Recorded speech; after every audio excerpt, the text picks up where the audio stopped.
भारत के 99% लोगों को ये बात नहीं पता और कर रहे हैं सब पूजा। जय शिव शंभो। दोस्तों, अनिरुद्ध आचार्य जी महाराज इस कथा के अंदर शिवलिंग का वो रहस्य बताने जा रहे हैं जो भारत की 99% जनसंख्या नहीं जानती है। तो बने रहें वीडियो पे, देखते हैं वो कौन सा रहस्य है। सब शंकर जी के मंदिर जा रहे हैं पर किसी को ये नहीं पता कि शिवलिंग का मतलब क्या है। जबकि विधर्मी लोग तुम्हारा मजाक उड़ाते हैं, यार तुम तो लिंग की पूजा करते हो, कैसे हिंदू हो तुम तो लिंग की पूजा कर रहे हो। विधर्मी लोग मजाक उड़ाते हैं ना तुम्हारा। तुम्हारे पास कोई उत्तर होता नहीं है क्योंकि तुम्हें पता नहीं है, तुमने रिसर्च नहीं की, अपने धर्म को जानना उचित नहीं समझा। मजाक उड़ाते भी हैं लोग तो आप सुन लेते हो क्योंकि आपको उत्तर नहीं पता। उत्तर पता होना चाहिए, आपके बच्चों को भी उत्तर पता होना चाहिए ताकि हमारे शिव का, हमारे मंदिरों का, हमारे सनातन धर्म का कोई मजाक ना उड़ा सके। क्योंकि हमारे यहाँ मजाक है ही नहीं, हमारे यहाँ तो साइंटिफिक है ना सब चीज, वैज्ञानिक कसौटी पे खरा है सब कुछ। आओ समझते हैं शिवलिंग का गणित, शिवलिंग का विज्ञान। शिव महापुराण के अनुसार शंकर जी जो हैं वह निराकार हैं। शंकर जी कौन है? निराकार। निराकार ओंकार पढ़ा है ना आप लोग। शंकर जी कैसे हैं?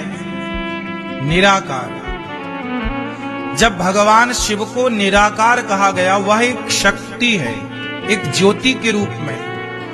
शंकर जी निराकार हैं, पर शंकर जी के भक्तों ने कहा कि प्रभु आप निराकार हैं पर हम आपकी उपासना करना चाहते हैं, ध्यान करना चाहते हैं, तो ध्यान करने के लिए कोई तो आकार हो, वरना निराकार है तो ध्यान किसका करेंगे? कहां जाके मन टिकेगा, कहां जाके आंखें टिकेंगी? तो वो निराकार जो है, उस निराकार का कोई आधार तो चाहिए। क्या चाहिए? आधार। तो आधार क्या है? तब भगवान शिव ने कहा कि मैं तो कण कण में व्याप्त हूं, सब जगह हूं, आप किसी को भी आधार मान लीजिए। मैं निराकार तो हूं परंतु आपके लिए मैं सब जगह प्रकट हो सकता हूं। तब भगवान शिव के भक्तों के द्वारा अनेक टाइम पर, अनेक स्थानों पर भगवान शिव का वह निराकार रूप एक बिंदु में प्रकट किया गया। ज्योतिर्लिंग क्या है? एक बिंदु ही तो है, छोटी सी बिंदु, डॉट। क्या है? एक डॉट है, इतना वो बिंदु है, वो निराकार रूप है। अब उसे लिंग क्यों कहा जाता है? लिंग का मतलब शरीर का योनि भाग नहीं। आपने हिंदी में व्याकरण में पढ़ा होगा कितने लिंग होते हैं। हम लोगों ने पढ़ाई में कितने लिंग पढ़े हैं? बोलो कितने लिंग होते हैं? 3, स्त्रीलिंग, पुल्लिंग और नपुंसक लिंग। 3 लिंग पढ़े ना आप लोगों ने।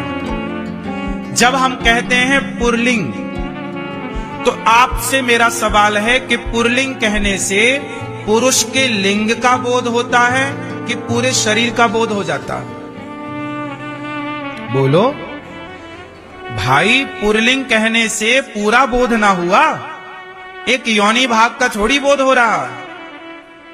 उसी तरह शिवलिंग, शिवलिंग का मतलब है यह भगवान शिव का संपूर्ण तेज है, संपूर्ण शरीर है, सब कुछ है। भगवान शिव है पूरे, साक्षात सिर से लेकर पांव तक। भगवान शिव का ही पूरा एक भक्त जो है वो भाव रखता है किस वस्तु में मेरे भगवान हैं। अब बताओ, शालिग्राम भगवान भी तो गोल पत्थर की तरह हैं। शालिग्राम भगवान की बटैया कैसी है?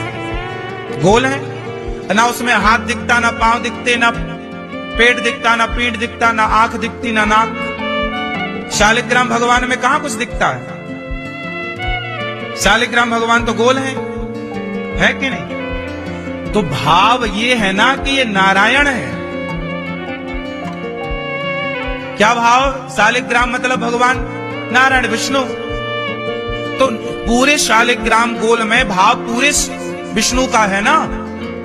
उसी तरह जैसे शालिग्राम भगवान में पूरे नारायण का बोध होता है, ऐसे शिवलिंग में पूरे शंकर का बोध होता है, पूरे शिव है।